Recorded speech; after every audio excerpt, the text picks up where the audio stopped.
muchas gracias tanto a los que estáis presencial como a los que están online. Los que estáis presenciales, sé que no es por nuestro encanto, sino porque estáis aquí sobornados por el profesor que os ha dicho que hay recompensas si venís a este tema, con lo cual un poco menos de gracias, pero bromas aparte, bienvenidos. Queríamos hablar un poco hoy, y ahora dejaré que cada uno se presente con su currículum, de un tema que está francamente bastante al orden del día, es decir, y es la valoración de los activos intangibles. Lo que voy a hacer es que me voy a sentar porque tengo dos alternativas, o ponerme gafas porque entonces no lo leo, o me siento y ya no me tengo que poner gafas, con lo cual, si me disculpáis, voy a hablar sentado. Vamos a ver, no, y aún así me tengo que poner las gafas. Claramente estamos en un proceso de desintermediación bancaria. Es decir, el centro del sistema financiero se viene desplazando de los bancos hacia los sistemas financieros, llámese bolsa, capital riesgo, lo que sea, las famosas SPACs. Todo esto está debido a un montón de circunstancias, pero hay uno que es fundamental para mí, y es que hasta ahora los balances de los bancos estaban basados en la financiación a vehículos tangibles. Es decir, se financiaban coches, casas, empresas, balances, etcétera, etcétera. Pero la sociedad actual está cambiando radicalmente. Ahora hay que financiar ideas, proyectos, incluso sentimientos, una serie de cosas, experiencias, lo estamos viendo en las startups cada día. Si os fijáis, ¿cuáles son los grandes negocios de hoy en día? No tienen ninguno de ellos balance. La mayor empresa de telefonía es WhatsApp. No tiene un solo teléfono. Uber no tiene un solo coche. Es decir, son plataformas. Facebook es un periódico que leen 2.000 millones de personas y no tiene un solo periodista en nómina. Es decir, lo que estamos viendo es que estamos en un proceso en el cual esas ideas, esas experiencias tienen un valor superior a lo que de alguna forma veníamos contemplando desde hace muchos años. Por tanto, la definición de activo ha ido evolucionando con los años. Antes, obviamente, eran máquinas, fábricas, etcétera, etcétera. Hoy en día son las patentes, los derechos de autor, las incluso sinergias y, llevándolo al extremo, modelos de negocio que tienen un valor y que se transfieren. Para que os hagáis una idea de la magnitud de esto, leí un libro, un dato que mientras estaba investigando un poquito, y es que el 90% de la capitalización del Standard & Poor's 500 corresponde a activos intangibles. En el año 1985 era en torno al 35%. Es decir, de todo lo que vale el Standard & Poor's, pensar que el 90% se corresponde a activos intangibles. Es decir, ideas, goodwill, etcétera, etcétera. Uno de los grandes retos es cuantificar estos activos, cómo se transfiere ese conocimiento, esas ideas, etcétera. Voy a cortar, que rápidamente entran. Yo soy el telonero, entonces aquí me siento como el telonero de Bruce Springsteen y todas esas cosas que la gente está deseando que acabe para que entre el otro, con lo cual, Borja, ahora os voy dando entrada. Vamos a ver. Por activo intangible, la definición teórica es aquellos activos sin sustancia física, según el Valuation Standard Board, que otorgan derechos y privilegios a su poseedor y generan ingresos para su propietario. Es decir, derechos y privilegios a su poseedor y generan ingresos. Estamos hablando de derechos legales que puedan ser adquiridos o desarrollados por el propietario e incluso que puedan ser transferidos. Por lo tanto, han cobrado un protagonismo brutal los activos intangibles y, bueno, pues prácticamente cuando te enfrentas a una gran operación de fusiones o adquisiciones o de este tipo de cosas, lo más difícil es la parte de intangibles. A mí, la última gran operación que me tocó hacer en una OPA que lanzamos desde Barclays, donde yo estaba, me acuerdo que los activos tangibles eran de 400 millones y pagamos 1.100 millones por lo que compramos. Es decir, que ya en aquella época, 2005, 2006, estábamos hablando de unos intangibles de 700 millones en la compra de un banco. Por tanto, una valoración precisa es francamente fundamental hoy en día. Por tanto, es un tema que queríamos un poco compartir con vosotros y para eso tenemos aquí a una serie de expertos. El primero, Borja, que es el CEO de Arcano, Y si quieres contarnos un poquito tu perfil para que la gente lo sepa. Fenomenal. Y por lo primero, muchísimas gracias por organizar, al IEB por acogernos y a todos por estar aquí. Efectivamente, soy el consejero delegado de Arcano Banca de Inversión, que somos el asesor financiero independiente líder en España. El año pasado los que más operaciones hicimos de Money, hicimos 43 operaciones. Y básicamente lo que hacemos es asesorar a las compañías pues o a venderse, o a comprar otras, o a fusionar, o a hacer ampliaciones de capital, o a hacer refinanciación, reestructuración, emisión de bonos, salidas a bolsa, un poco todo lo que es el servicio de banca de inversión en los distintos sectores. Y bueno, y además de mi ocupación en Arcano, estoy en el Consejo de Grupo Paraguas, en el de Papa John's Internacional y el de Cristina Oria, que ese tiene menos mérito porque es mi hermana pequeña, y yo creo que estoy por ser hermano. Pero espero que la remuneración no sea en especie solo, porque entonces no, por lo que veo, por lo bien que te mantienes, no. Y luego también colaboro con la Fundación Exit y bueno, la verdad es que estamos muy entretenidos ahora con un mercado muy movido y encantado de estar aquí con vosotros para hablar de los intangibles, del valor de la marca, de la valoración de empresas. Y yo animaría a que haya preguntas tanto de los que estáis online como los que estáis aquí presenciales para hacer luego también un poquito de debate, sí, que siempre es más animado. Los online, cuando acabemos, si queréis, levantáis un poquito la mano y vamos tomando las preguntas.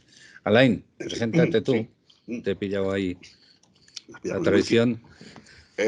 Bueno, me llamo Alain Uceda, gracias por venir. Soy el director creativo de Big Datil, que es una consultora de comunicación estratégica que fundamos hace 3 años, Alberto Blanco y yo, junto con otro par de socios. Mi carrera ha estado centrada en, diría que casi todos los sectores de la comunicación, casi todas las armas de la comunicación. Empecé en la radio, pasé a la prensa, la tele, la publicidad, los eventos y, bueno, en algún momento me di cuenta de que creativos había muchos, pero estrategas había pocos, y como parecía que vivían tanto como los delanteros de fútbol, muy poco los creativos y mucho más los estrategas, que somos más como los porteros, entonces decidí dar un giro a mi vida para poder seguir viviendo. Y me dedico a pensar fundamentalmente cuál es la estrategia de comunicación que mejor le viene a una organización para transmitir los mensajes que le interesan. Lo que ocurre es que en los últimos 15 años las estrategias de comunicación ya no están solo en la última milla, que es donde tradicionalmente se las situaban, que era para promocionar o decir el último mensaje, el comercial, sino que está en la base y en el fundamento de los modelos de negocio que han funcionado y que han tenido éxito en los últimos 15 años. Desde el origen se han cimentado como empresas de comunicación, no solo de telecomunicaciones. Y esa diferencia es la que hablamos a menudo, que hay empresas que están asomándose a la transformación digital como empresas transformadoras y otras como empresas transformistas. Luego hablaremos de eso. Y finalmente, Alberto. Nada, yo muy rápido.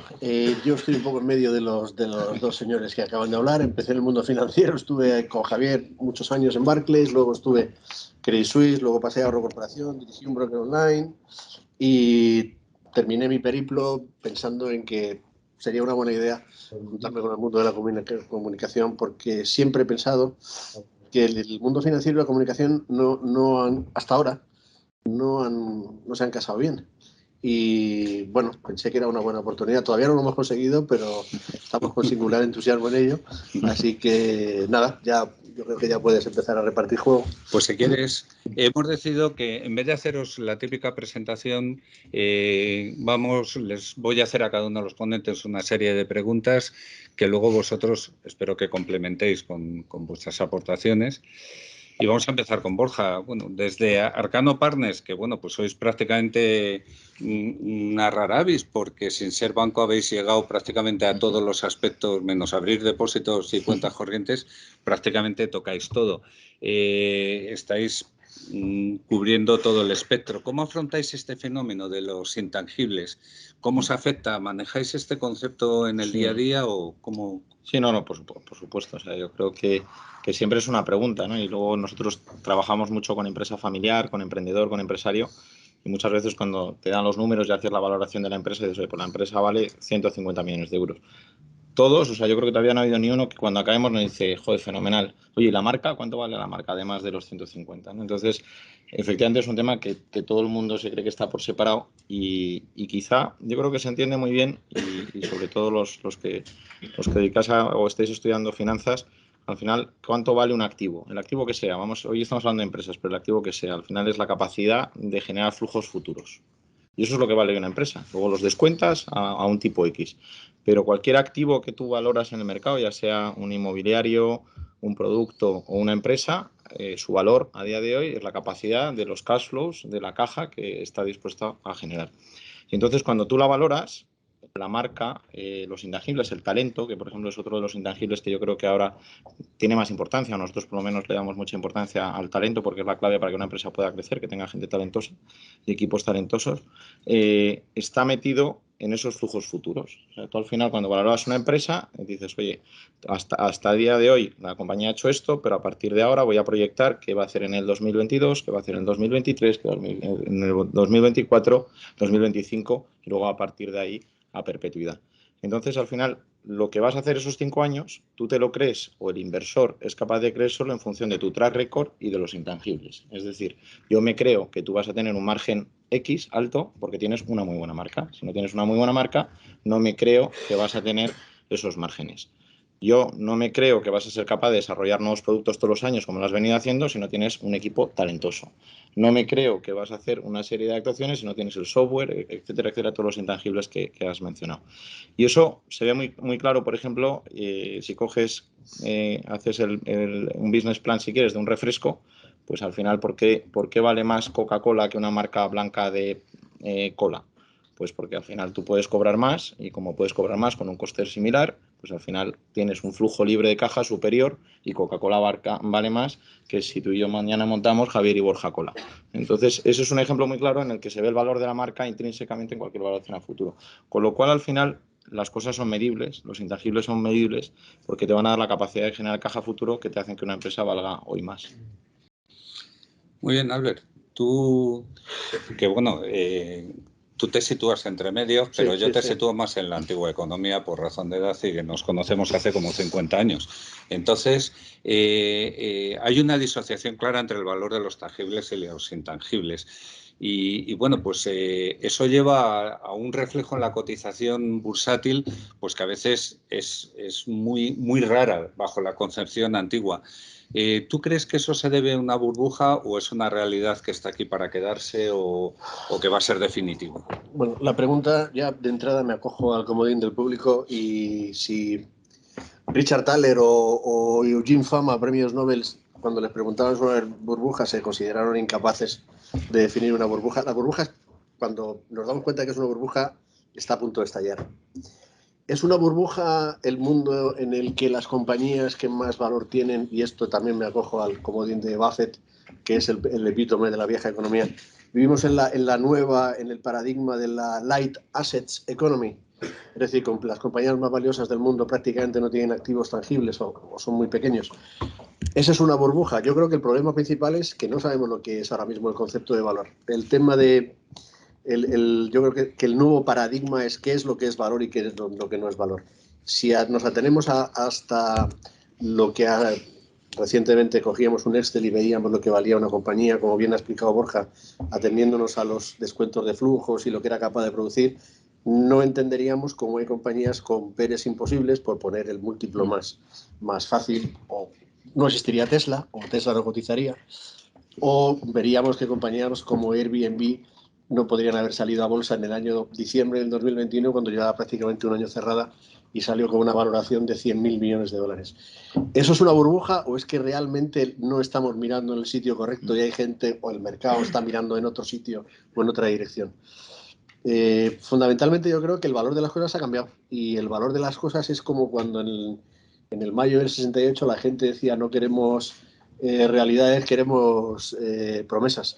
No creo que estemos comprando realidades. Yo creo que el mundo ha cambiado y lo que busca y piensa y paga es por expectativas. ¿Que una expectativa pueda generar una burbuja? Seguramente sí.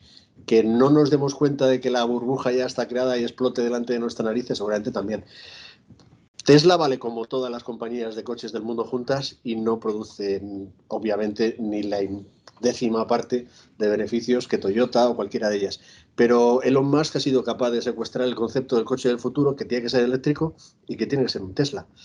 Es todavía peor el de los camiones, que solo ha vendido Sí, bueno, uno el y vale... el de los camiones, efectivamente. Bueno, es todavía Solo ha peor. vendido un camión eléctrico y vale no sé cuántos miles de millones. Es todavía peor ¿no? el de Nikola, sí, Rivian, pero es todavía peor el de Nikola porque Nikola, como no le funcionaba el camión que estaba haciendo, Sí. en la presentación que hizo a inversores, puso el camión cuesta abajo para que cuando se pusiera a andar parecía que era porque funcionaba. Y la gente incluso así se lo compró. No lo sé, yo creo que burbuja como tal, yo creo que existe. Lo que no sé si es como, para citar a otro tío muy listo, Herb Stein, el matemático, las cosas que no pueden durar eternamente en algún momento se paran. Pues yo creo que posiblemente en algún momento se tiene que parar.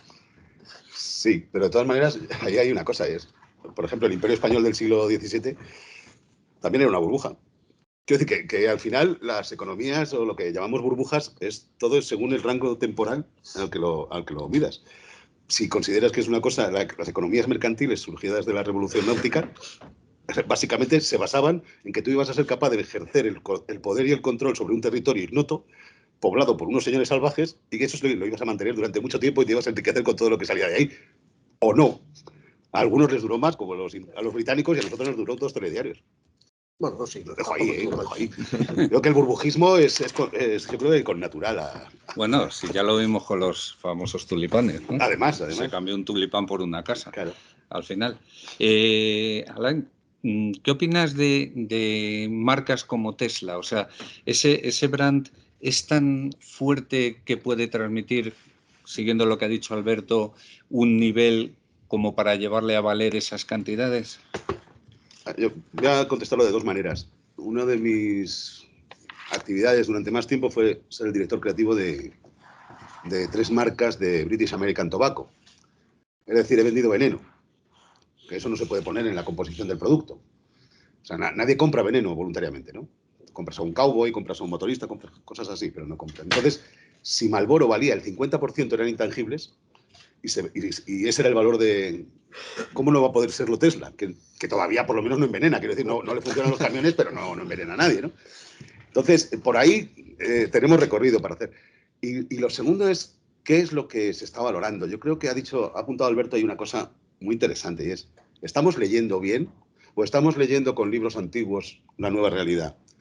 Porque esto que he mencionado antes, del siglo XV, que está muy bien leer historia, os lo recomiendo, porque hay muy pocas veces en la historia de la humanidad que se haya dado una compresión de espacio-tiempo tan grande como la que se ha dado ahora. La última fue hace 500 años, con la revolución náutica. El mundo de repente se hizo chico. Y el libro, la imprenta, hizo que las ideas viajaran muy rápido en ese mundo que se había hecho más chico. Y eso es lo que ha ocurrido con Internet. Ha sido la revolución náutica y la imprenta todo junto. Por primera vez en 500 años hemos vuelto a achicar el mundo muy rápido. Eso provoca un cambio de paradigma, pero no en el sentido de, un cambio de paradigma, no, un cambio de paradigma. Un cambio de paradigma de los que arrastran guerras, de los que arrastran pestes, de los que arrastran de todo, porque la globalización o porque el modelo anterior no está preparado, no tiene las costuras hechas a los tirones que le va a pegar.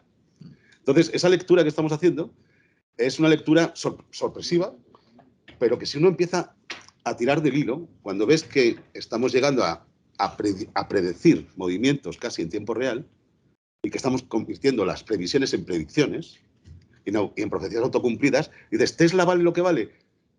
No lo sé, pero ahora mismo solamente hay un líder por cada categoría. A mí me llama mucho la atención que parece Los Inmortales, no sé, una película muy antigua, que solo puede quedar uno. Solo tenemos un buscador, solo tenemos una aplicación de fotos, solo tenemos un coche eléctrico, solo tenemos un smartphone de referencia y como mucho un Me Too. Y ya si acaso, ya luego los que van a precio, los comoditizados, ¿no? Y es curioso porque se presuponía que Internet iba a provocar lo contrario.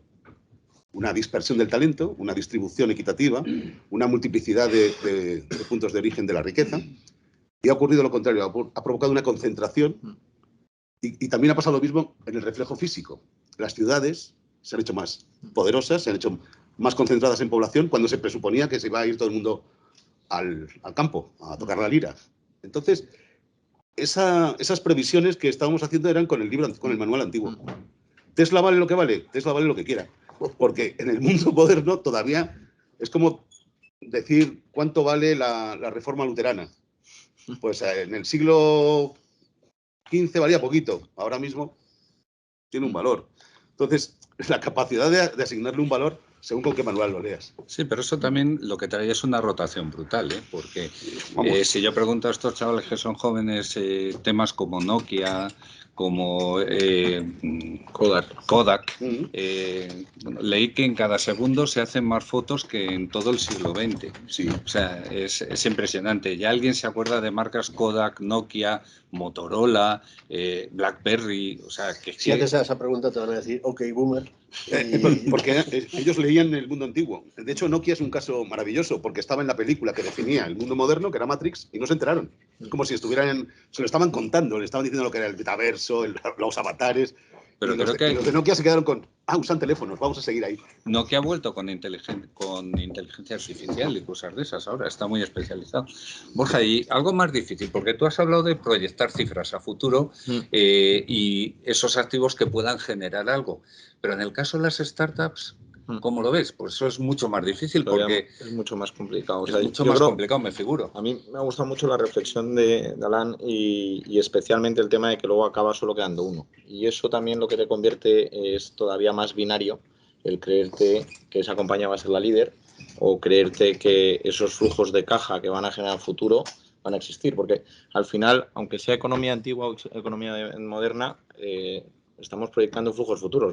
La duda es si te crees que solo vamos a tener, en vez de ser un décimo de la producción o de los ingresos de Toyota dentro de 30 años, es que todos los demás desaparecen y solo queda Tesla, igual que ha pasado con las cámaras de fotos, igual que ha pasado con Instagram, igual que ha pasado con Google. Entonces, si tú te crees eso, pues efectivamente Tesla tendrá unos ingresos astronómicos dentro de 10 años y ahora tiene un precio relativamente acorde a esa proyección. Lo único que es un acto de fe cada vez mayor, porque es mucho más difícil acertar, decir, oye, pues estos tíos lo van a hacer medianamente bien, pero es que esto es binario. O lo haces muy bien y eres el líder y todo el mundo utiliza Instagram, o las otras, no sé la cifra, pero las otras 30.000 o 40.000 aplicaciones de fotos que se han intentado lanzar, pues ninguna, su valor cuál es cero, porque han desaparecido todas. Entonces lo que te lo hace es mucho más binario. Entonces, ¿eso a dónde te lleva? A que en una parte embrionaria tiene muchísima importancia al final el emprendedor. Y por eso cuando tú hablas con los Venture Capital o los Seed, si quieres un paso atrás, que son los inversores que invierten en startups, al final due diligence no hacen porque no hay nada de lo que hacer due diligence.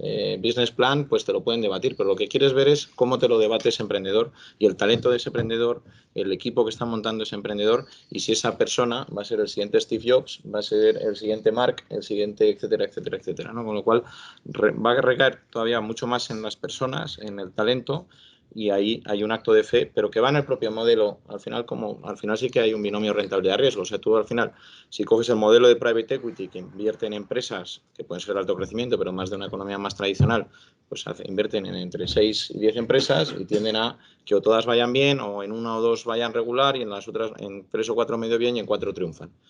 El modelo de un venture es distinto. Como no tienen que hacer due diligence, no tienen que hacer tanto análisis, invierten de media entre 50 y 70 oportunidades, empresas, de las que ya saben que de esas en 3 o 4 irán muy bien y en 10 más o menos y otras 40 desaparecerán. Y está dentro del modelo, y está dentro del modelo de cómo invierten los inversores. Y luego, pues si tienes suerte que te sale en España un Cabify, un Wallbox, etcétera, etcétera, pues has acertado. Sí, lo que pasa es que, fíjate, yo en mi experiencia, y bueno, ya no estoy tan en el día a día como estaba antes, pero veo cosas, muchas de las startups están creando un mundo de todo gratis.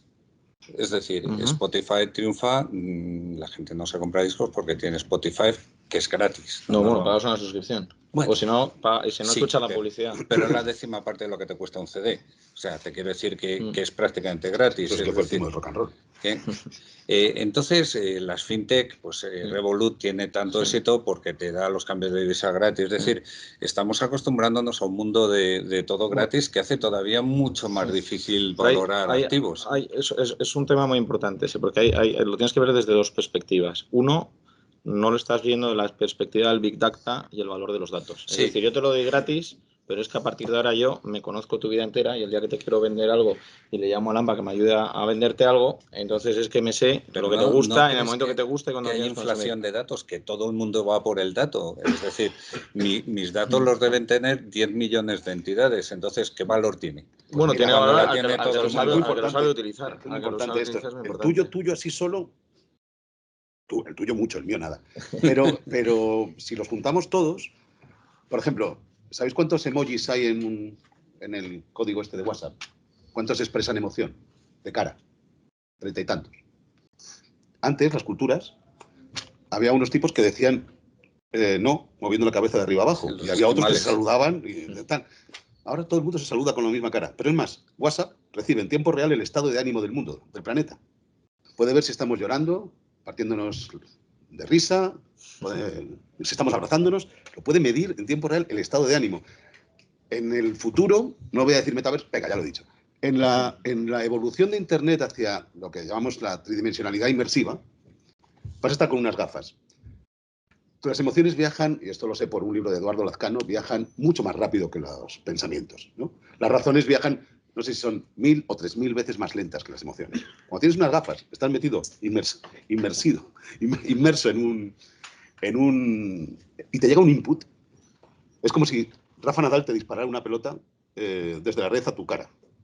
Dices, no sabes ni por dónde te viene. Y tu reacción es instintiva. Eso es el dato que les faltaba. Los datos que se han ido acumulando son los tuyos, los de todos. Los de nuestras reacciones. Los de todas las empresas que trafican y que transitan por la nube. Que eso se nos olvida, pero también son datos. Y los que los están computando son los mismos. Y ahora vienen los del metaverso, que son tus emociones datificadas, y Shanghái, que se ha metido en el metaverso, y Melbourne, y Sydney, que van a volcar las administraciones públicas un montón de información. Ahora tu dato sí que sirve. Porque tu dato se correlaciona con los de todos los demás. Es decir, no es tanto lo que sirve el tuyo como cómo te pueden influir a ti. Eso es lo importante. Y además lo importante del dato yo no creo que sea obtenerlo, porque obtenerlo ya prácticamente es una commodity.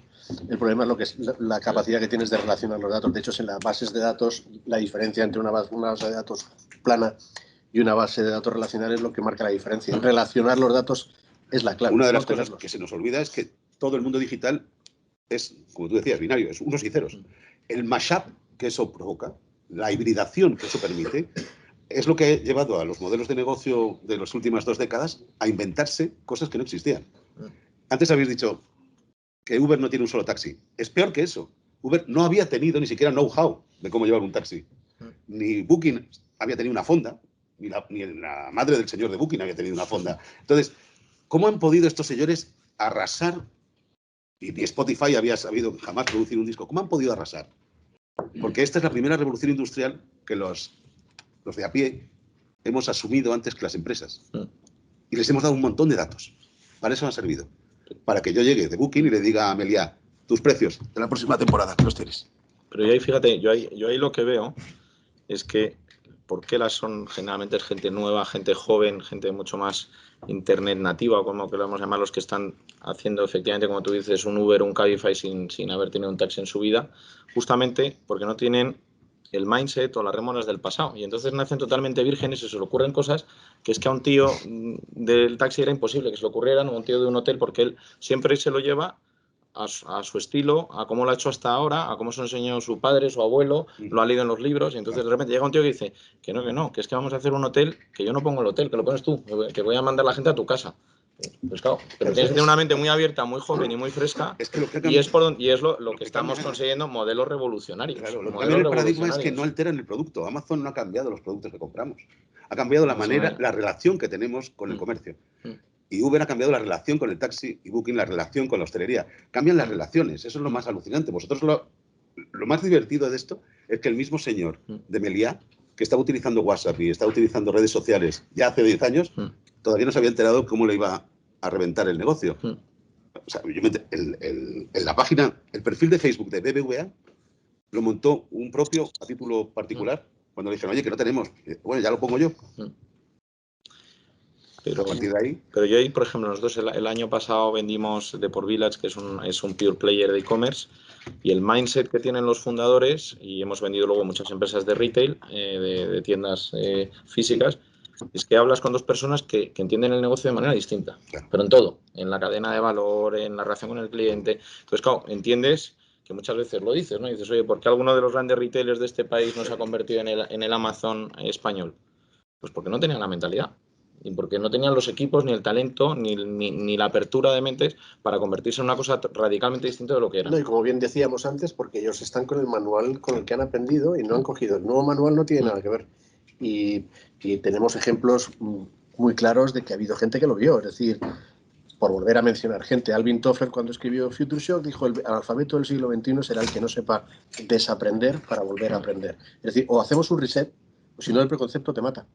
El preconcepto es la peor de las barreras para intentar... Mira, yo hago muchas veces esta pregunta: ¿a qué se dedicaba Amazon? ¿A qué se dedica? ¿Cuál es el negocio de Amazon? Si lo preguntas en 1994 es uno, si lo preguntas en 1999 es otro, si lo preguntas en 2003 es otro, si lo preguntas ahora es otro. ¿A qué se dedica Amazon? A atender a la gente, a escuchar. Barnes & Noble demandó a Amazon por el eslogan: hay que ser listos. Y se enteraron, le estaban robando el negocio y no se estaban dando cuenta. Os hago otra pregunta: ¿cuál es el primer movimiento estratégico que hace Google? Cuando todo el mundo creía que era un buscador, ¿qué es lo primero que desarrolla? El transpondedor. No sé si conocéis Star Trek. Bueno, pues el que te transforma, el que te desvirtualiza y te revirtualiza. Coge el puente que une lo virtual con lo real. Y se llama Google Earth, Google Maps. Tu única manera de no perderte en el mundo virtual es saber que tienes una boca de metro de Google Maps que te saca a la realidad. O sea, se compró la puerta del infierno o la puerta de lo que venga. Ese es su primer movimiento estratégico, cuando todo el mundo pensaba que seguía siendo un buscador. O sea que hay gente que sabe leer y hay gente que sabe tirar del hilo hacia el siguiente paso. Y descubren oportunidades que parece que son innovadoras, pero no, que son lo que han leído, lo que la gente va a necesitar en el futuro. Sí, de todas formas esto también es como el pico del iceberg. Vemos las que han triunfado, pero por el camino la proporción de los que se han quedado debe ser absolutamente demoledora, ¿no? Absolutamente. Entonces, bueno, pero fíjate, demoledora, que eso, fíjate, también demoledora a lo mejor es lo que pensamos, pero cuando yo hablo con muchos emprendedores que llegan para que les vendamos empresa, les busquemos una ronda, por fin en España te cuentan que han fracasado 4 veces con orgullo. Que es que antes era, joder, eso ha cambiado radicalmente. No, mira, pues me monté primero con 2 amigos, joder, y nos equivocamos en esto. Y luego, y el tío que te explica bien por qué se ha equivocado, por qué no le ha ido bien y por qué ahora le va a ir bien, tiene un valor que efectivamente siempre lo miramos en Estados Unidos, que es una cosa que es obvia y que ocurre, y aquí se empieza ya a valorar, decir, oye, pues mira, este tío, pues si es un tío que se equivoca siempre y nunca hace nada bien y te lo cuenta encima te dice que es que él no se había equivocado, que es que el mundo estaba contra él, pues entonces ese no. Pero el que se ha dado cuenta en qué se ha equivocado, los errores que ha cometido y cómo subsanarlos y por qué o por qué has llegado antes. O sea, ¿cuántas empresas de delivery salieron antes de los Globo, Deliveroo, de los 3 o 4 que ahora que han triunfado? Muchas, ¿y cuánto era por teléfono? Muchísimas, pero no era ni el momento, ni la forma, ni la ejecución.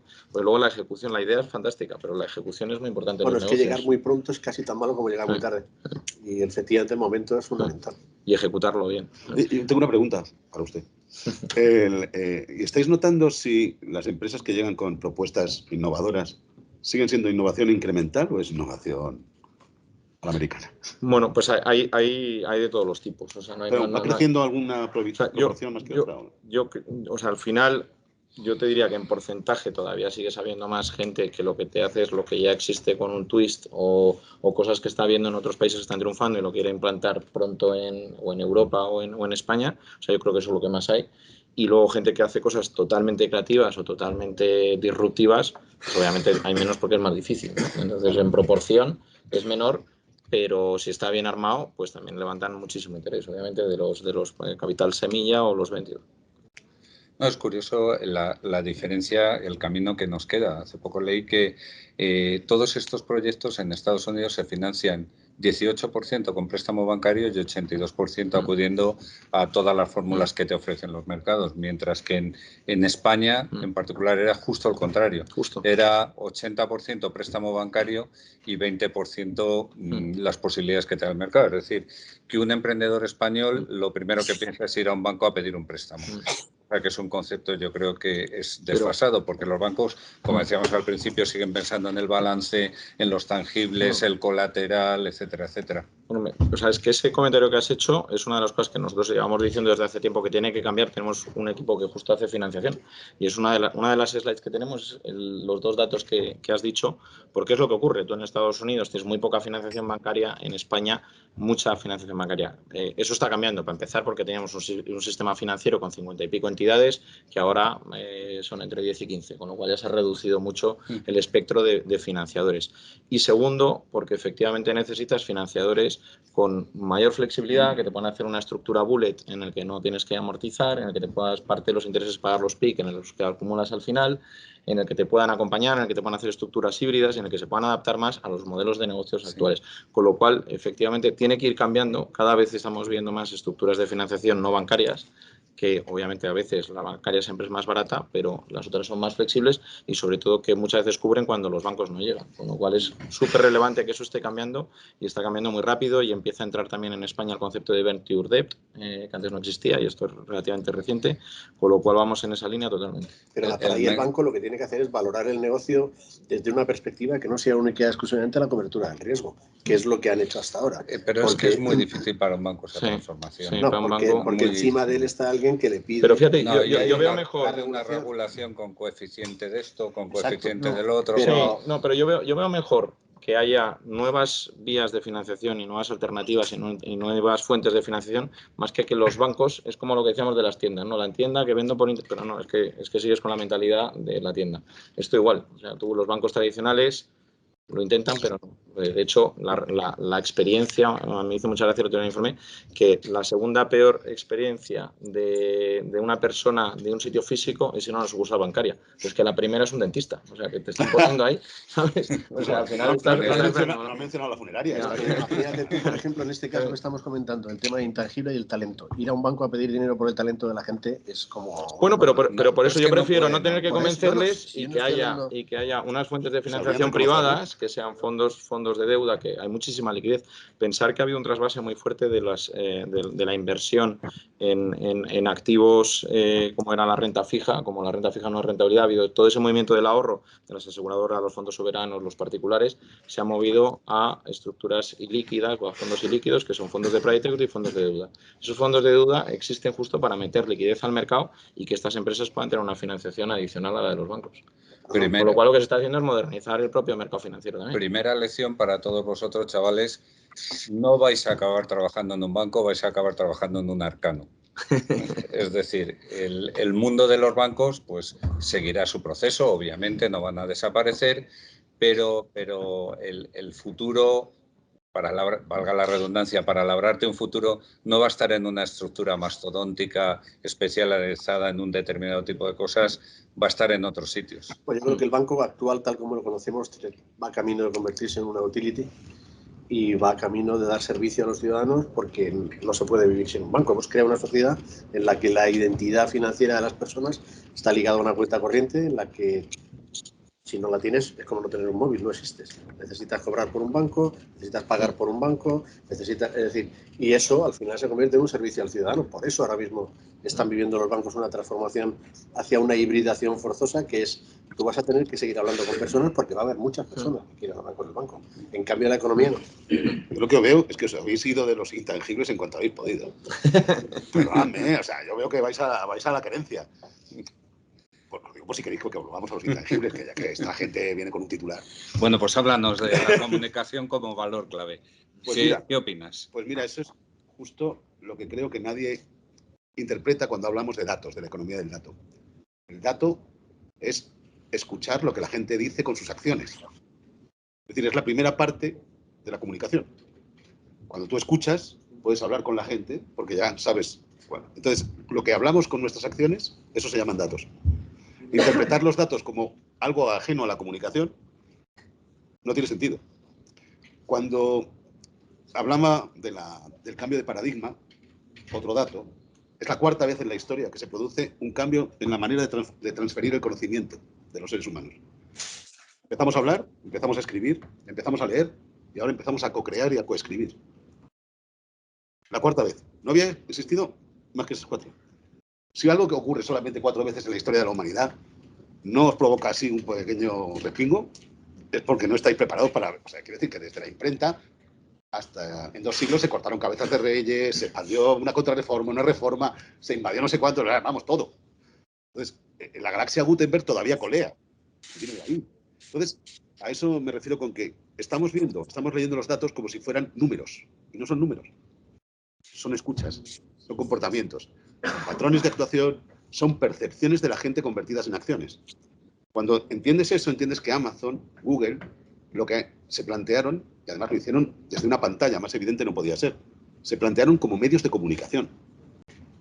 La mayor parte de los fracasos que hay en las empresas que creen que están en Internet, y eso ya es digital, es que no entienden que lo digital es entenderlo como un intercambio de percepciones constante. Esas son las empresas que funcionan. Y no tenéis más que mirar todos los modelos. Netflix era un videoclub. Un videoclub le ha ganado la baza a Paramount, a Sony, a Warner. ¿Cómo? Dice, porque escuchábamos a la gente. Y fueron los que han cambiado el modelo de financiación de la ficción cinematográfica en el mundo. La única cadena que se anticipaba y que sabía cuánto iba a ganar a lo largo del año. Y podía pedir un préstamo. Y eso es lo que voy a ganar. Y financiar las series de acuerdo a lo que sabía que le iban a ver. Entonces, eso se llama escuchar. El mandato de la comunicación es escuchar, no hablar. A la comunicación se le ha relegado siempre, tradicionalmente, y todavía nos siguen llamando, cuando ya está todo hecho, nos dicen, ahora ve y véndelo. ¿Este truño? Bueno, venga, haz magia, te dicen. Y tú pides, imploras que la próxima vez, cuando fracase esa, que te llamen a la siguiente en la fase 0. Porque es entonces cuando empiezas a construir lo que hay que escuchar. Porque si no sabes escuchar, no sabes preguntar. Si no sabes preguntar, no sabes responder. Esos son los intangibles. La economía del intangible. ¿Hay intangibles negativos? ¿Pues a mí? No, en general. Venga, Borja. ¿Te has encontrado en alguna operación con intangibles negativos? Hombre, yo supongo que en la empresa familiar hay veces que cuando se va a vender la empresa familiar está el fundador, el abuelo, que dice, joder, como este siga va a estar difícil.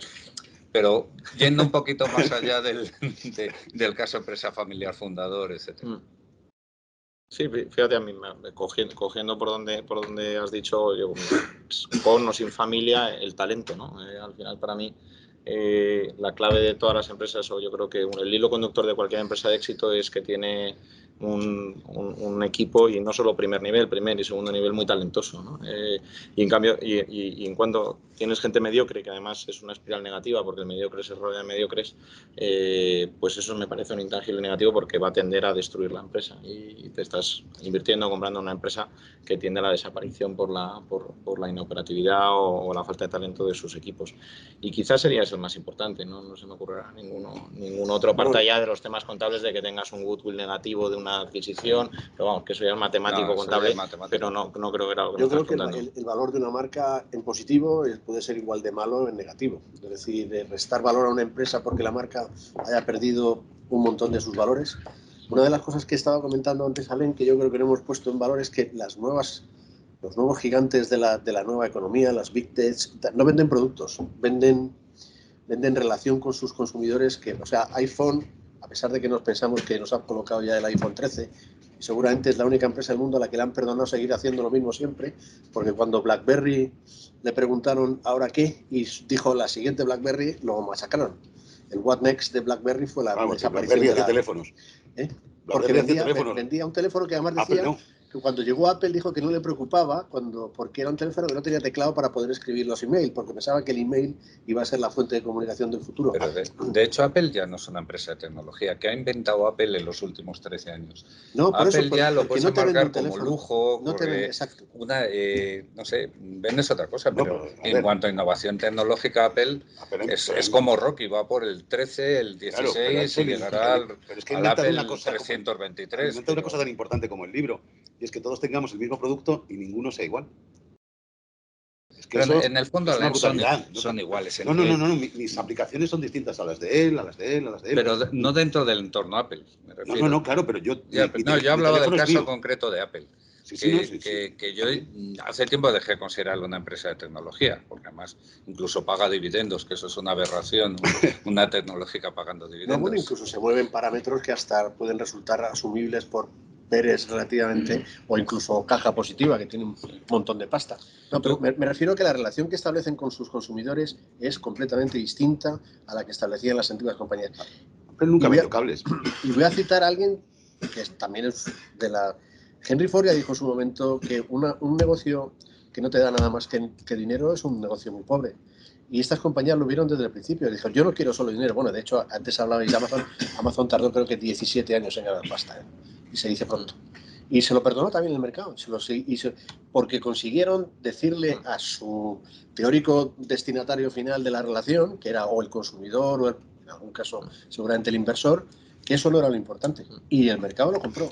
Fíjate, una cosa muy importante de lo que has dicho. Una palabra que no existía antes en el mundo de los negocios es propósito. Ahora, lo primero que le preguntas también a un emprendedor es, oye, ¿cuál es el propósito de tu empresa? Que va mucho más allá del dinero. Y va mucho más allá porque quiero hacer algo disruptivo. Y oye, y queramos o no, no sé cuánto de atascados se han quedado, pero Steve Jobs nos ha cambiado la vida y nos ha cambiado a todos, porque es que todos ahora nos comunicamos de una manera distinta. Google o sea, que sí que hay elementos, y yo creo que el propósito, que me parece un intangible que no está en ninguna lista, se ha introducido muy recientemente y va más allá y lo empiezas a ligar también con temas de ESG, que obviamente yo creo que todos estamos muy concienciados, y también es un intangible, es otra cosa que ahora preguntas a la empresa. Oye, tú te preocupas por el medio ambiente, te preocupas por la gente, tienes unas buenas normas de gobernanza, etcétera. Tiene el autor, que no me acuerdo del nombre porque es danés o sueco o algo, de un libro que se llama Funky Business, no sé si lo habéis visto, hace unos 10 años y pico, y dio una charla muy interesante sobre cómo estas grandes empresas en realidad se comportaban como sectas. Y tenían una réplica de las sectas, es decir, tenían un líder mesiánico, tenían un enemigo que les perseguía o un enemigo al que había que enfrentarse. En el caso de Apple es la mediocridad, en el caso de Nike es tu propio abandono.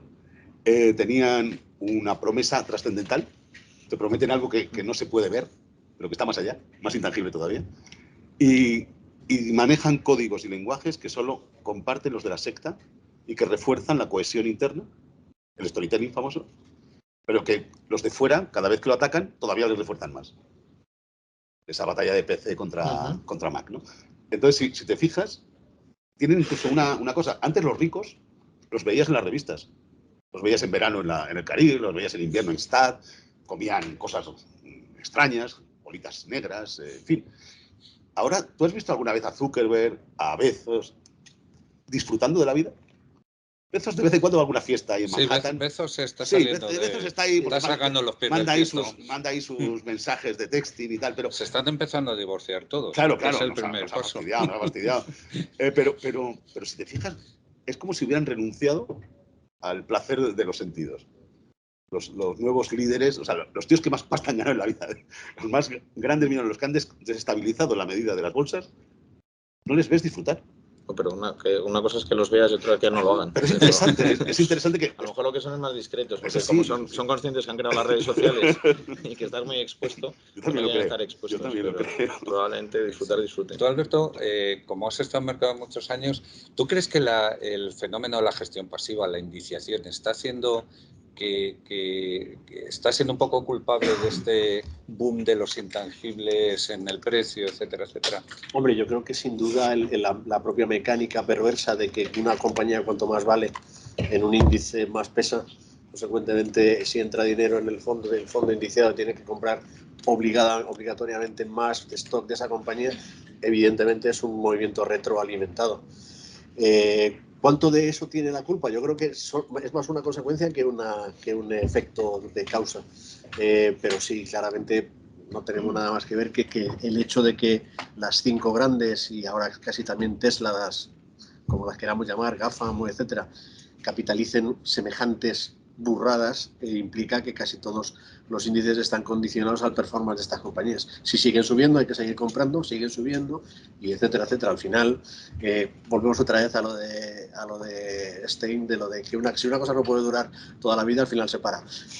Yo creo que las últimas, hombre, resulta bastante bastante ilustrativo de las magnitudes que hemos alcanzado cuando en un día, una mala interpretación de los datos de Facebook, Meta, o como lo queramos llamar, provoca que pierda 250.000 millones de dólares de capitalización, que es, no sé, la mitad del Producto Interior Bruto de Argentina, en un día.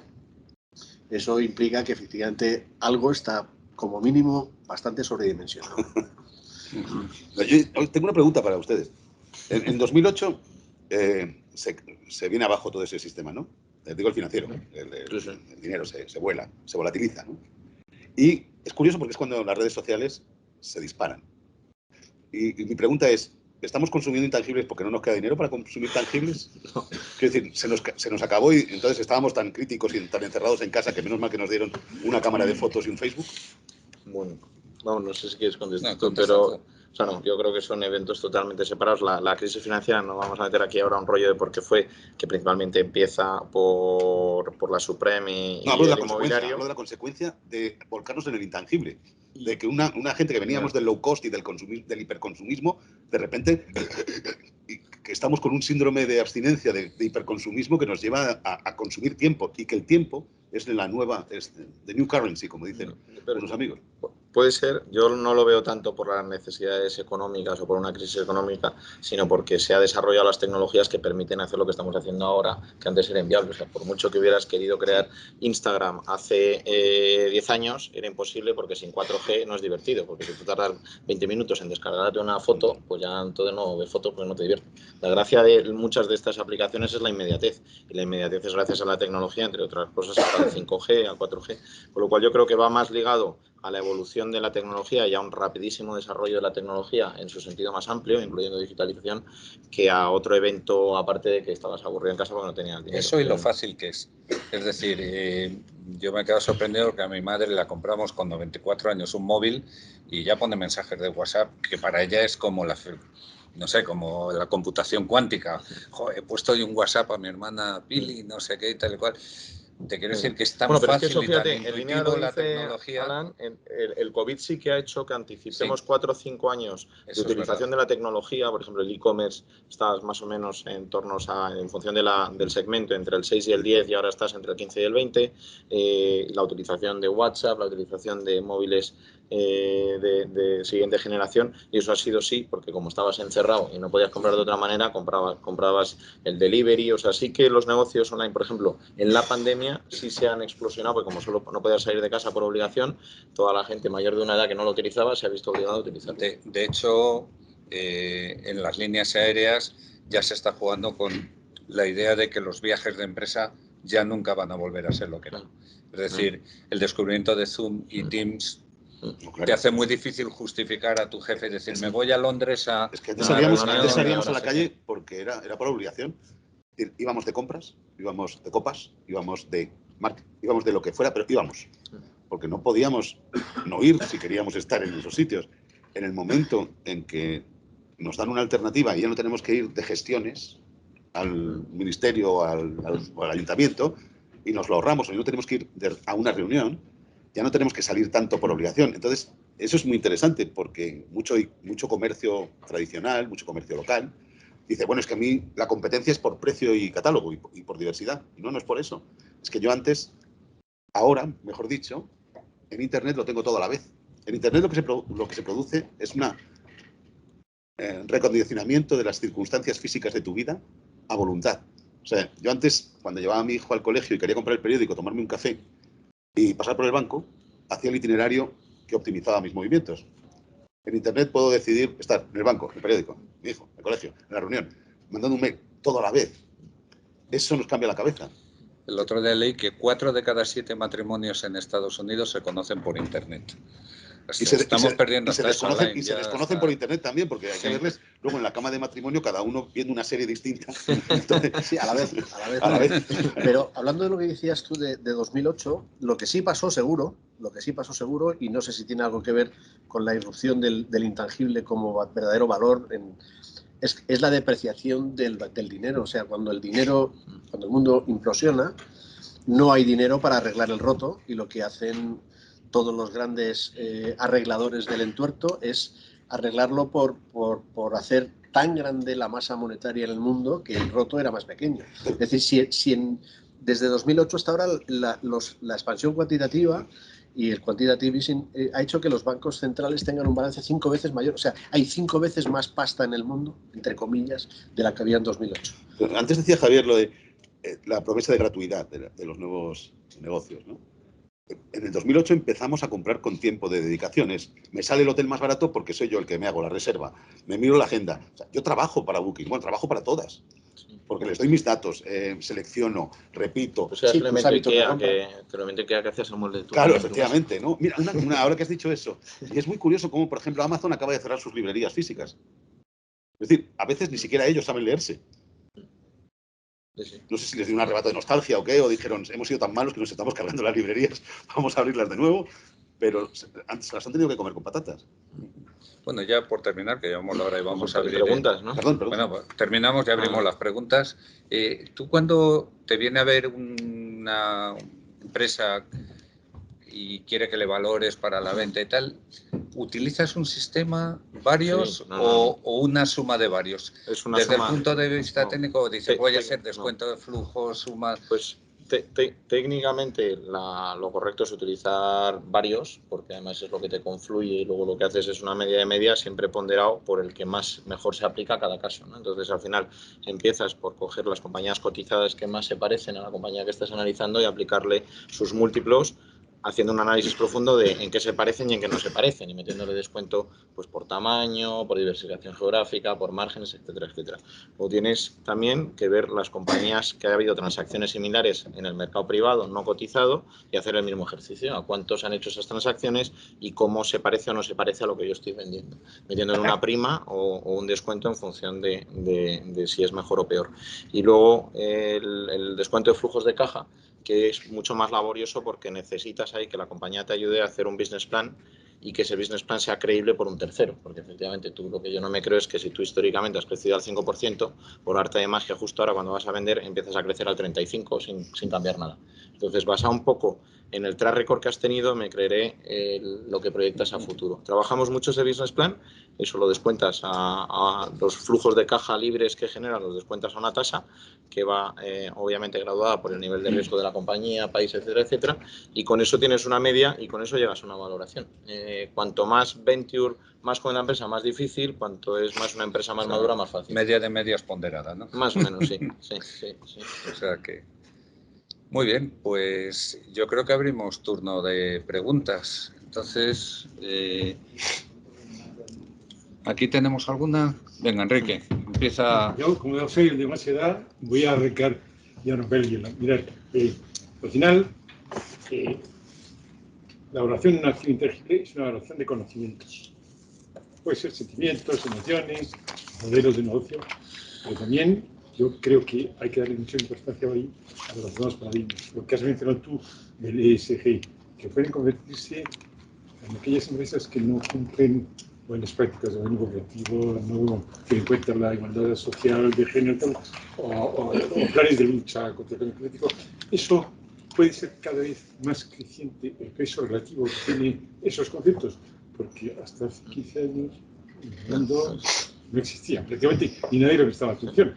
De hecho, la palabra propósito que tú has utilizado para mí es misión, visión, ayudar a las personas, la sociedad, etcétera.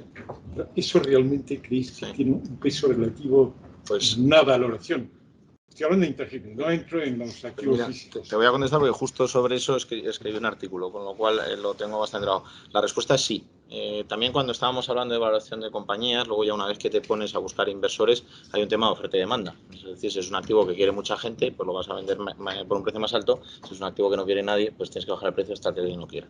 Entonces, ¿qué es lo que ocurre? Que el dinero actualmente viene, como decíamos, de los fondos privados. Los fondos privados, cuando a su vez levantan el dinero, les exigen los inversores que tienen que hacer inversiones en compañías que cumplan todos los parámetros de ESG, es decir, que sean responsables con el medio ambiente, que se preocupen de lo social y que tengan la gobernanza, ¿no? Que son las tres.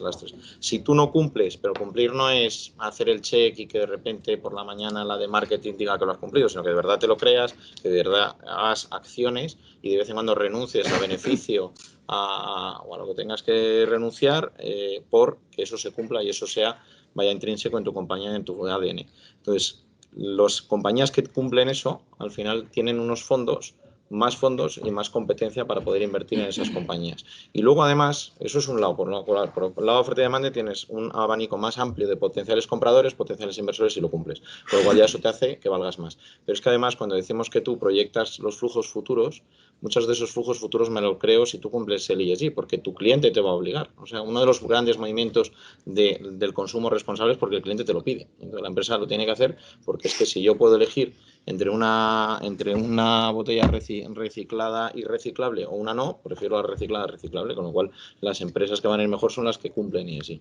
Hecho, para mí la respuesta es un sí, sin duda. Poco que el 50% de las inversiones hechas por fondos de inversión en Europa ya eran un 50% en sitios catalogados bajo el artículo 8 y 9 como ESG. En Estados Unidos todavía van por el 25, lo llevan más lento. Yo creo, pero con perdón, siento disentir, yo creo que eso es tan obvio que ya no suma, ya resta. Es decir, ya cualquier compañía del mundo se le va a exigir eso como una cuestión absolutamente de que no sea una opción que la compañía pueda hacer. Sí, como que no interesa a niños. Como dice, es que al final va a decir, bueno, ya lo voy a dar, por supuesto. O sea, sumar, decir que eres ESG compliant a todos los niveles, yo creo que es algo que seas disruptivamente. Exacto, pero lo que sí hace es restar, evidentemente, que estás fuera de lo que decía Borja antes, es decir, ya no es que vayas a recibir los fondos, es que si no lo haces, no lo recibes. No te lo van a dar. O sea, yo hace poco estuve asesorando, bueno, me llamó el presidente de una gran compañía en un país africano muy grande que quería salir a bolsa a cotizar su empresa. Y cuando le dije, ¿quieres ir a personas físicas? Porque eso tiene una forma de hacerse, pero si quieres ir a las grandes instituciones internacionales, tienes que ser ESG. Y me dijo, ¿y eso? Digo, pues mira, tienes que meter mujeres en el consejo, gobernanza, medio ambiente. Dijo, no voy a salir a bolsa. Voy a salir a bolsa. Es que culturalmente el país no está preparado para esto. Hablen ustedes, que si no, hablamos nosotros. Venga, Javier. Alberto, lo único que todavía hay mucho greenwashing.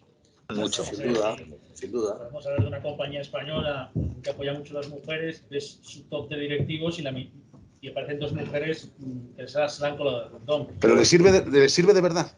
Porque yo creo perdóname, yo creo que la gente no somos tontos. No, yo creo que no somos tontos. Quiero decir, a nosotros nos vienen muchas empresas a decir, oye, que queremos decir que somos sostenibles. Y digo, claro. ¿De qué sois sostenibles? Dice, no, que pues eso, que somos sostenibles, que apoyamos la sostenibilidad. Digo, ya, como todos, nadie apoya la insostenibilidad. Sería un poco suicida.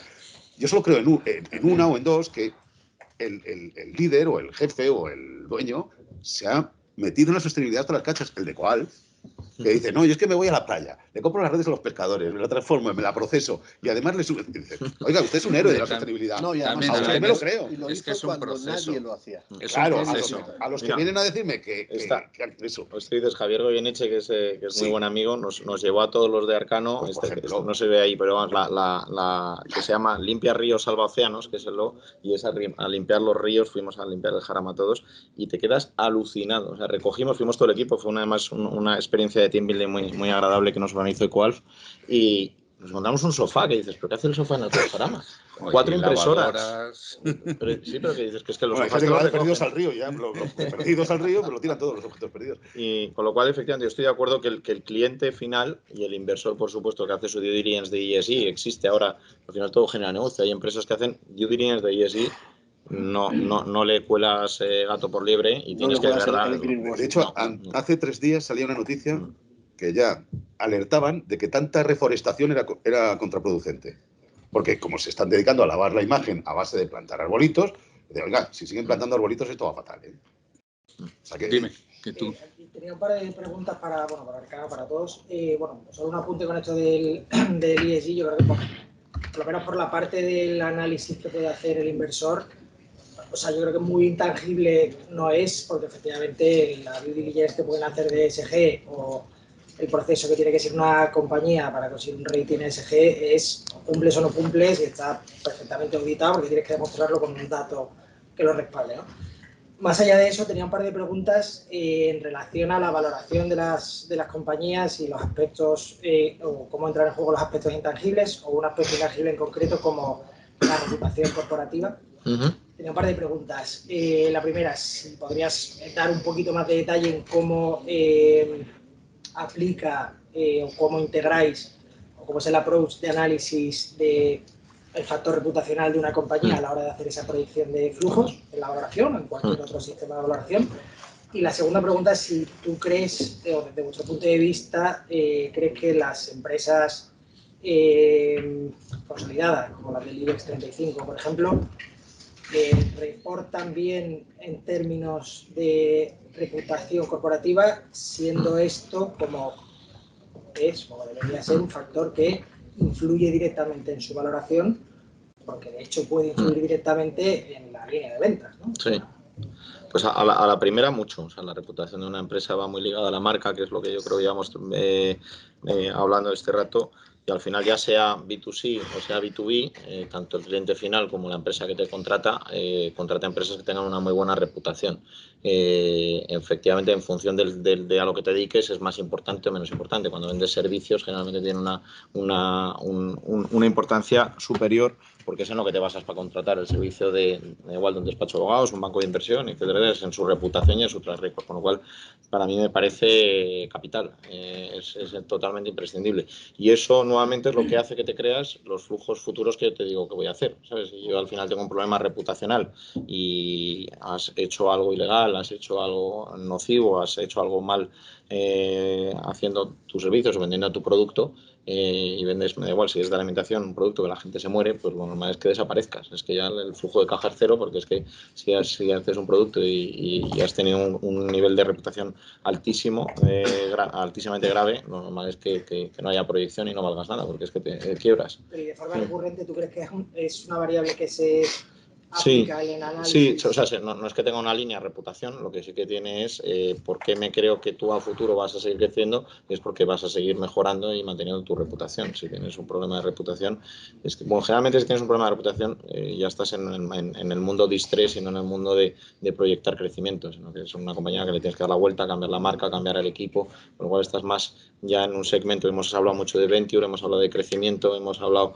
de empresas que tienen una proyección. En el caso que tienes un grave problema de reputación, lo que estás entrando es en un mundo totalmente distinto, que es el mundo de estrés, que son fondos que entran en situaciones especiales. Entonces, aquí lo que tienes que hacer es cambiar el equipo directivo, a lo mejor hasta cambiar la marca, cambiar el enfoque, para darle la vuelta a la compañía si puedes.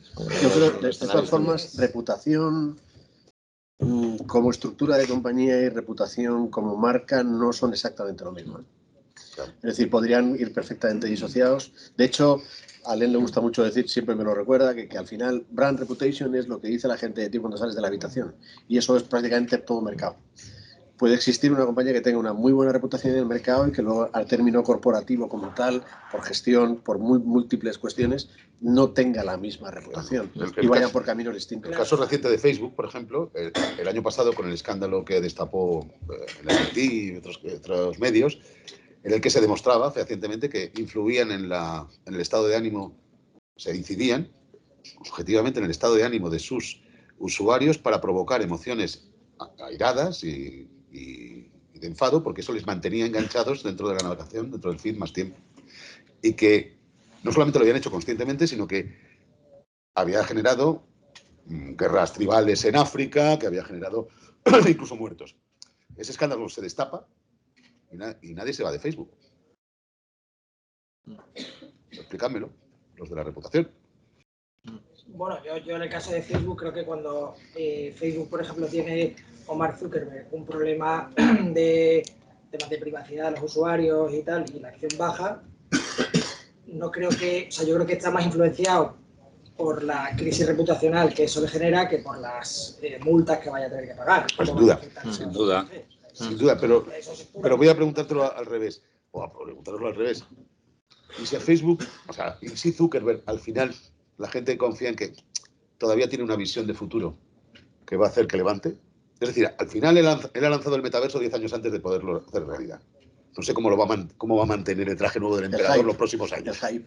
Sí, no sé, va a seguir diciendo, no, es que el metaverso ya está, lo que pasa es que no lo ves, porque es tan metaverso que tú no lo ves. Pero no sé cómo nos lo va a vender los próximos años, porque ya lo ha lanzado cuando todavía no hay ni tecnología suficiente ni capacidad, ¿no?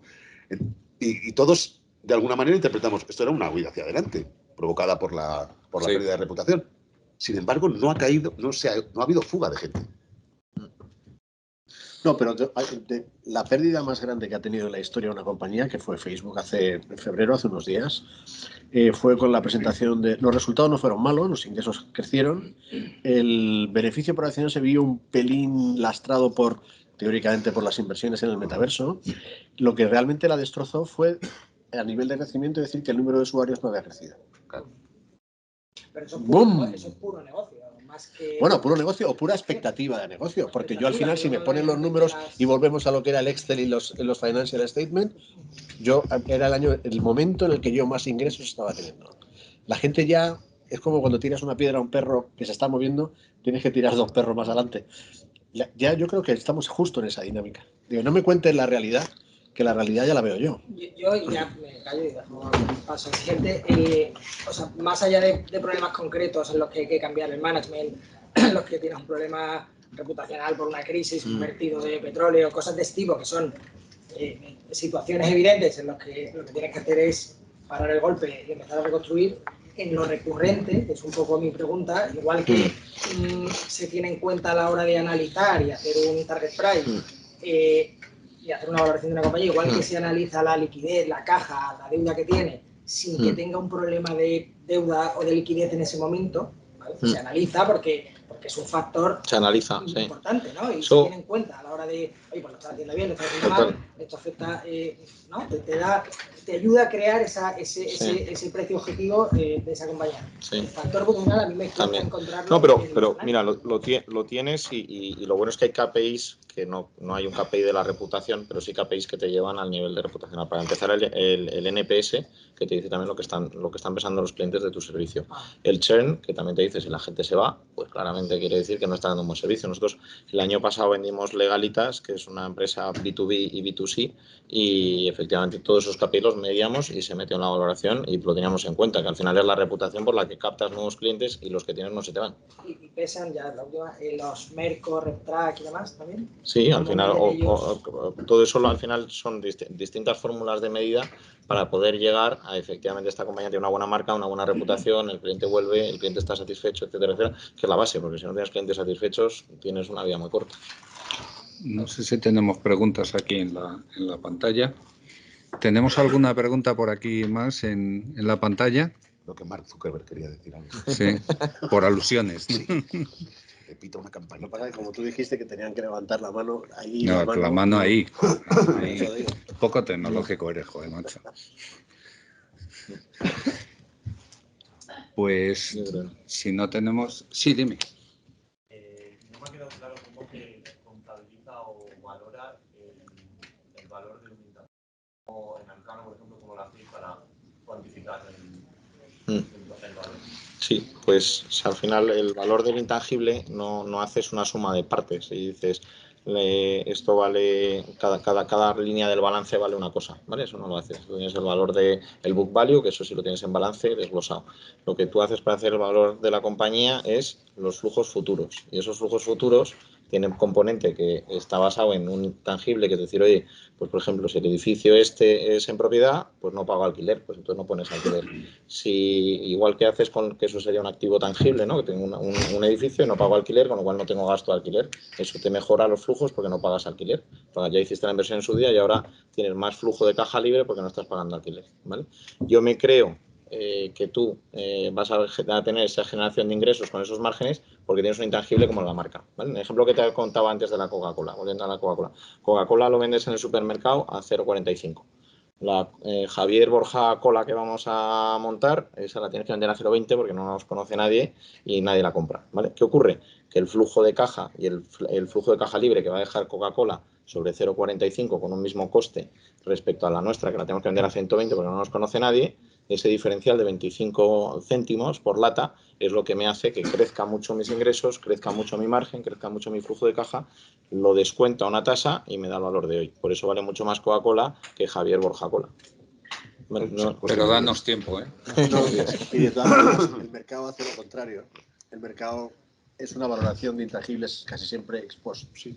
Coge todo lo que son tangibles, ve lo que vale en el mercado y dice, pues todo eso debe ser intangibles. Y se queda tan tranquilo. Sí, bueno, claro, lo importante es la proyección a futuro. Pero claro, Vosotros pensáis siempre si esto va a seguir valiendo. Sí, desde que no. Y el futuro es que está cambiante todo el día, ¿no? Entonces, está pensando que el contexto, ¿hasta qué punto lo medís? Por ejemplo, el otro día salía una encuesta global de 15.000 jóvenes, mostraban que se había perdido el optimismo 10 puntos en una generación, la vuestra. Lo siento. Han aumentado el consumo de ansiolíticos, de antidepresivos, incluso casos de anorexia en chavales, varones, por primera vez se están dando. Bueno, ¿eso lo calculáis? ¿Que calculáis cómo va a ser el mundo dentro de 3 años? ¿Os ponéis allí o os ponéis aquí a decir, yo creo que va a ser así? No, al final, generalmente para empezar, los business plan no hacemos nosotros, sino que lo hacemos con el equipo directivo que se conoce mucho su negocio y conoce lo que le afecta. Si tú tienes un negocio que los chavales se tomen ansiolíticos no le afecta nada, pues entonces no lo metes. Si tienes un negocio que justo es tu cliente porque vendes ansiolíticos, pues es en positivo porque van a consumirte más, ¿vale? Con lo cual, al final son factores que tienes en cuenta. Y luego tienes los factores geopolíticos, que ahora estamos viviendo una guerra, tienes los factores climatológicos, desastres naturales, tienes cosas, o sea, los extraordinarios no los puedes meter. Todo eso, ¿cómo lo metes? Al final en la prima de riesgo hemos dicho que tú tienes unos flujos futuros que descuentas a una tasa. Esa tasa, que ahora no voy a meter el rollo a todos, pero los que estáis en la carrera, pues sabréis lo que es la WACC y cómo se calcula, te incluye también ese nivel de riesgo que va adherido al descuento de esos flujos. ¿No? Tú tenías una pregunta también, ¿no? Que el valor de los intangibles no puede quedar reflejado en otra cosa, tipo el margen de beneficios netos o rentabilidad económica comparado con sus competidores. Sí, eso más que intangible en general, lo que sí que te dice, tú cuando miras el ejemplo, siguiendo el ejemplo de la cola, al final claramente la nuestra, en ese ejemplo tan simple que nos costaba a todos 10, uno lo vende por 45, nosotros por 25, nosotros teníamos un margen del 15 y el otro tenía un margen del 35, con lo cual claramente cuando ves las cuentas dices, este tiene una marca muy potente porque vendiendo el mismo producto le consigue un margen del 65% y en cambio nosotros estamos consiguiendo un margen del 10%, con lo cual claramente la potencia de la marca y otros intangibles, las buenas operaciones, la buena gestión, el talento, etcétera, etcétera, que no es tocable, es lo que te hace que tengas. Con lo cual, si es una buena aproximación, es decir, esta compañía está bien gestionada, tiene buena marca, tiene buena reputación, tiene todo lo que hemos dicho en el mismo sector, lo que no puedes comparar es sectores con márgenes distintos. Pero mismo producto, mismo sector, el margen es una forma muy realista de ver que realmente la marca vale mucho, el potencial vale mucho y el futuro vale mucho. Y no se te olvide que además cuando hablamos de startups son empresas sin historia, con lo cual ahí ya solo puedes proyectar básicamente ideas intangibles, no puedes proyectar pasado. Expectativas. ¿Y hay algo más que sea tan bueno como el margen? ¿Cómo él? El margen. Que se pueda...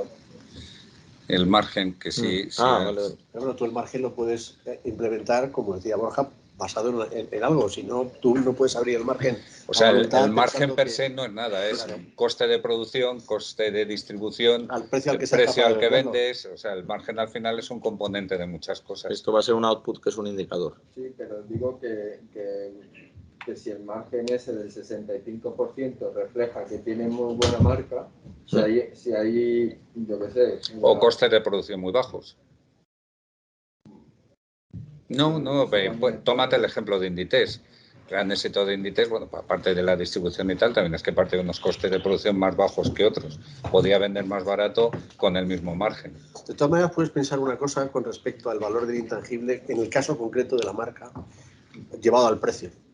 Si tú, el mundo en el que vivimos, que tiene una tremenda carga tecnológica, que lo que hace la tecnología además es igualar a casi todo el mundo por eficiencia, si tú ya resulta que todo el mundo somos capaces de producir lo mismo, casi al mismo precio de costo, tendrá que haber algo que nos haga diferentes para poder tener un precio distinto.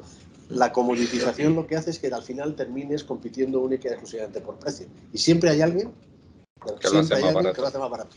Incluso va a haber alguien que va a llegar y te va a decir que lo hace gratis. Con lo cual, normalmente ese se carga a todos empezando por el mismo. Precisamente ese es uno de los valores del intangible de marca. Ser capaz de que la gente te perciba como alguien diferente y que es capaz de pagar una prima en el precio precisamente por eso. De todas maneras, si queréis practicar el intangible, iros al rastro un domingo y veréis que no hay ningún precio marcado en los objetos que hay en el suelo. Y según el interés que mostréis, va a fluctuar la cotización del objeto. Si os pasáis 2 veces, valdrá más caro. Si pasáis de largo, valdrá 0. jugad con eso, haced pruebas y así cotizáis en vivo y en directo. Y el storytelling pues vendrá a continuación. Tú tenías una pregunta. Una pregunta fácil para Alen. Eso no se hace. A ver, ¿cuánto vale el metaverso? El metaverso, Alen, es lo intangible por el paradigma de lo intangible. Es fácil la pregunta. Sí. De hecho, acaba de levantar la mano. Lo que lleves en el bolsillo y...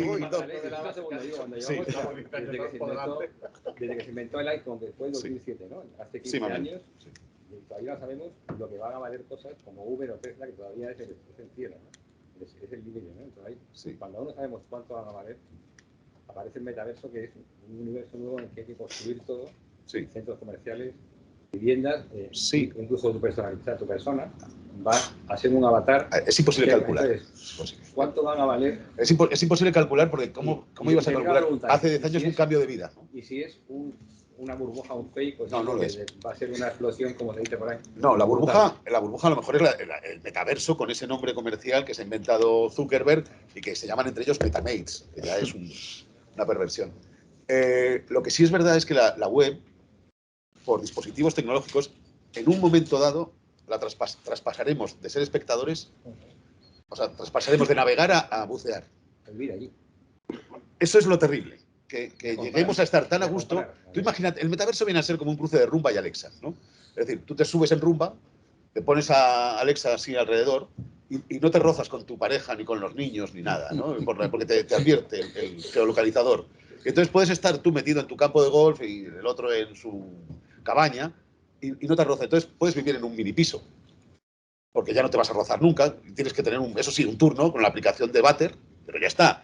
Es decir, el metaverso va a posibilitar cosas terribles y cosas fantásticas. Y puede ser un fumadero de opio y que la gente se pierda ahí, que no quiera salir, y que sean solo los ricos los que se atrevan a mostrar su cara fea.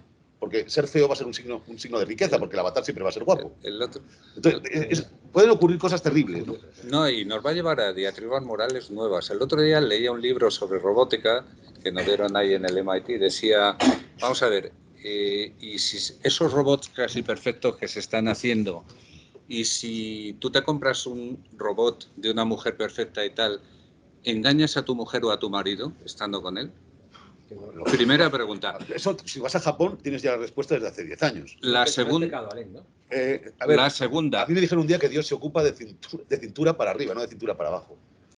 La segunda es. Lo dejo ahí. La segunda es, si no es pecado, entonces no te importará que tu vecino haga una réplica de tu mujer. Incluso de ti mismo. Y esté con ella, o incluso de ti mismo, y salga a pasear de la mano con su robot antropomorfo, exactamente igual que tú, lleno de aromacos. Tengo un problema más serio en el metaverso. Pero hay una tercera derivada. Tengo un problema más serio. En la ley, en la ¿Y si el española, vecino sale con un robot de una niña de 4 años? Eso duele, ¿eh? Eso ya existe. Claro, sí, sí. Eso ya existe en el internet normal, en el internet habitual. Que eso lo vas a poder hacer recurrentemente y te genera una serie de diatribas morales a las que nos tenemos que ir acostumbrando. Tengo un planteamiento para ti, Javier. En España la legislación permite hacer topless, ¿cierto?